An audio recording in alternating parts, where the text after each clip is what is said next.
At sa gabing maulan, si Kim Chino ay nagbabalik para ikaw ay diligan.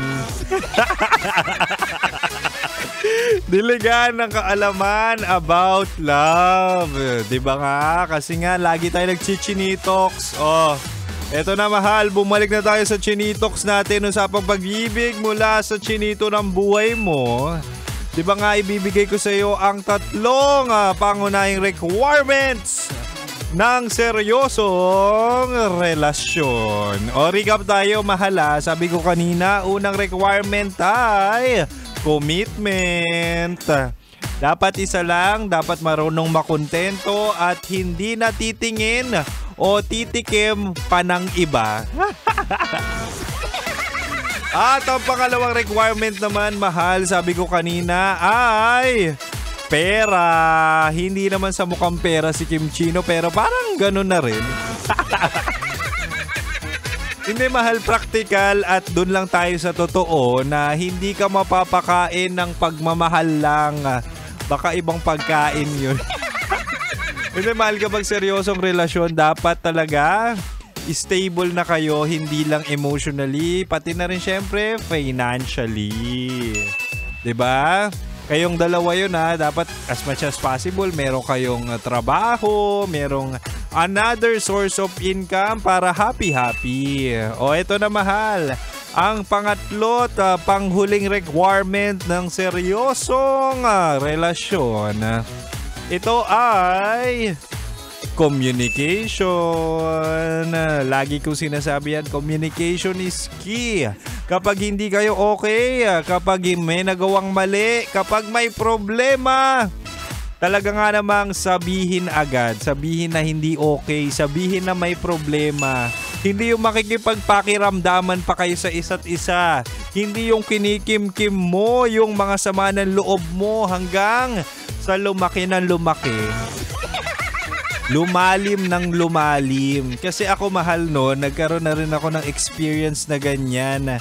Na dati yung ex ko ay talaga nga namang red flag, pero binabrush off ko yung mga maliliit niyang ginagawa na hindi okay sa akin. Dati nahihiya ako sabihin na, uy, nakaka-offend na yan. Uy, hindi pwede yan. Hindi ko sinasabi yon hanggang sa napuno na lang ako.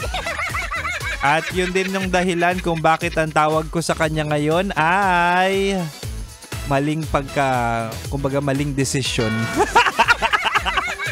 sasabihin ko sana maling pagkakamali.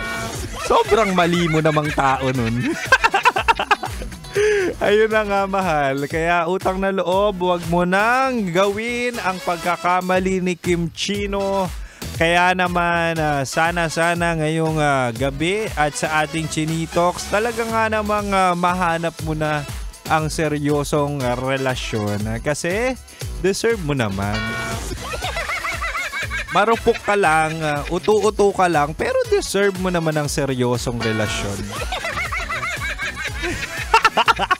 Shoutout nga pala sa mga Chino. Sa mga supporters ko, mahal, maraming salamat, ha. Anyway, mahal, oras na naman para ako magpaalam. At syempre, mahal, no, dapat kabisado mo na Chinitox, usapang pag-ibig mula sa chinito ng buhay mo. Diba nga sabi ko sa'yo, gabi-gabi 6-9 tayo kasi 6 to 9 p.m. At syempre, muli, ako ang Spicy Opa sa radyo na kapag natikman mo, hanapin mo. Walang iba, ako to, mahal, DJ Kim Chino. Gusto mo yung papiyok-piyok pa?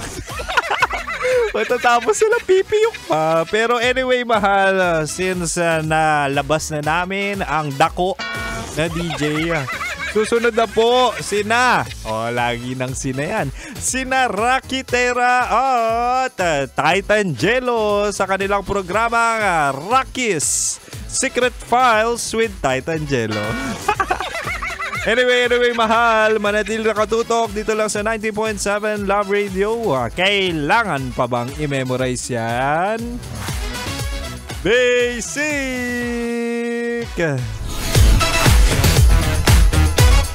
Metro's #1